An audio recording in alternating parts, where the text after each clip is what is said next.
Temperature 41 degrees.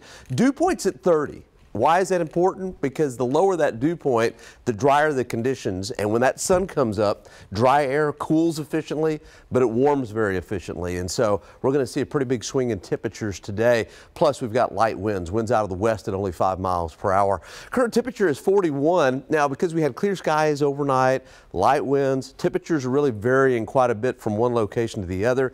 We've got 41 at the airport, Floresville coming in at 40. But look at San Marcos, 32 degrees. Kerrville's at 34, Hondo's at 37. Lots of 30s on the map this morning. Plus, there's a little bit of a wind chill. Not much wind, but whatever's there is giving a 24-degree wind chill at San Marcos, 28 at New Braunfels, and Hondo feels like about 29 degrees.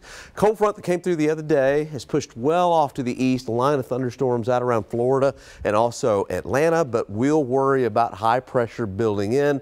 Nice today, lots of sunshine. Plus, when you look at what's going on in the upper levels, boy, it just makes a whole lot of sense. All our lift is here. That's where we're seeing rain. And then on the back side of this system with the sinking air motion, notice all the orange shade here. That's dry conditions. That means once that sun comes up, we'll see lots of sunshine and textbook wrap around moisture wrapping around this mid-latitude cyclone. You can see all the clouds into Oklahoma and North Texas. But for us, clear skies, looking beautiful today. Highs will be around 67 or so. Tomorrow morning, once the sun goes down, because we've got dry conditions, temperatures will be cold tomorrow morning, but then they'll bounce back. And I think tomorrow we've got every chance to reach lower 70s. I think about 71 degrees for a high temperature today. You'll love it. Sunny skies, 67, winds out of the west 5 to 10.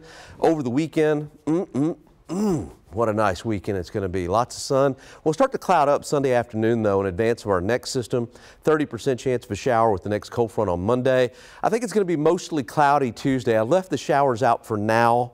30% chance of a shower with the next disturbance that comes in on Wednesday. But the weekend's going to be nice. All right, let's take a look at the picture. Use the hashtag KENS5 Eyewitness. Our own Lauren Blevins, she's a producer here at KENS5. She lives up across the northern portions of the county. And look at what she had on her windshield this morning. Do you know what that is, Audrey? A registration sticker? That's a registration sticker on her windshield, yes. And it is still valid in the state of Texas. And what else did she have? It looks like rain. No, she Don't had tell me it's frost. ice. She had a little frost. What's happening up there? Well, I told you when I checked it, I got in my truck, the temperature thing said 33, and I thought, wow, I didn't think it was supposed to be that cold. Yeah.